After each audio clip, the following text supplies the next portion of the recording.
Martin Luther King Jr. was born on January 15, 1969. A political activist and Baptist minister, King became famous as a leader of the American Civil Rights Movement.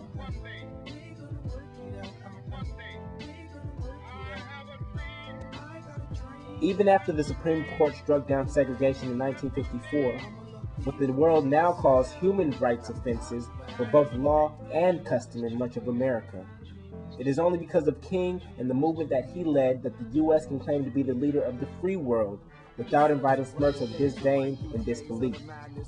Had he and the blacks and whites who marched beside him failed, vast regions of the U.S. would have remained morally indistinguishable from South Africa under apartheid, with terrible consequences for America's standing among nations.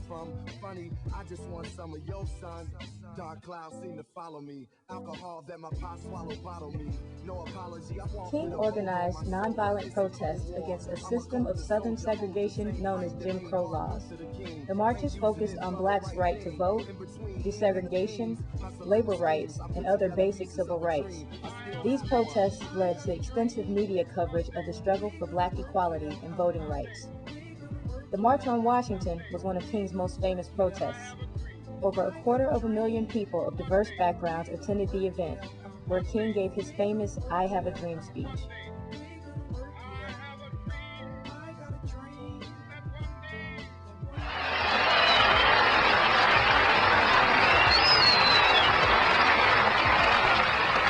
I have a dream that one day on the red hills of Georgia, sons of former slaves and the sons of former slave owners will they be able to sit down together at the table of brotherhood. I have a dream that one day. In 1964, King was the youngest man to be awarded the Nobel Peace Prize. He has also received a Congressional Gold Medal, the Presidential Medal of Freedom, Time Magazine's Person of the Year, and several other awards. Most of the rights Dr. King fought for were successfully enacted into United States law with the passage of the Civil Rights Act of 1964 and the Voting Rights Act of 1965.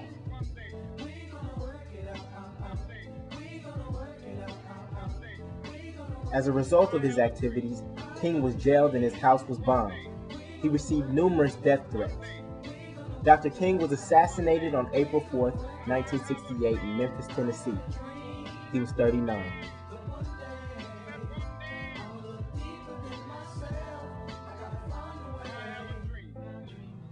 Four days after Dr. King was assassinated, Congress introduced legislation providing for a Martin Luther King Jr. federal holiday.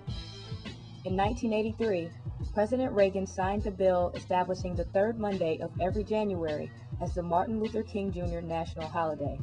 The first National King holiday was observed in 1986.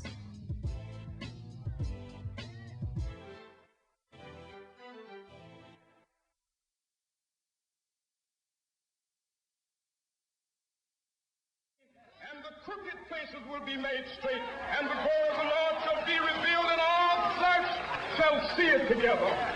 This is our hope. This is the faith that I go back to the South with. With this faith, we will be able to hew out of the mountain of despair a stone of hope. With this faith, we will be able to transform the jangling discords of our nation into a beautiful symphony of brotherhood. With this faith, we will be able to work together, to pray together, to struggle together, to go to jail together, to stand up for freedom together, knowing that we will be free one day.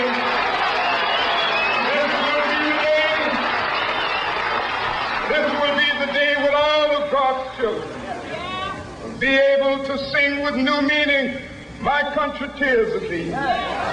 Sweet land of liberty, of thee I sing. Land where my fathers died, land of the pilgrim's pride. From every mountainside, let freedom ring. And if America is to be a great nation, this must become true. And so let freedom ring. From the prodigious hilltops of New Hampshire, let freedom ring.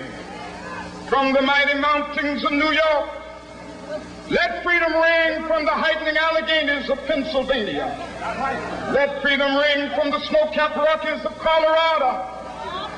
Let freedom ring from the curvaceous slopes of California. But not only that, let freedom ring from Stone Mountain of Georgia. Let freedom ring from Lookout Mountain of Tennessee. Let freedom ring from every hill and molehill of Mississippi, from every mountainside. Let freedom ring when it happens. When we allow freedom ring, when we let it ring from every village and every hamlet, from every state and every city, we will be able to speed up that day when all of God's children, black men and white men, Jews and Gentiles, Protestants and Catholics, will be able to join hands and sing in the words of the old Negro spiritual, free at last.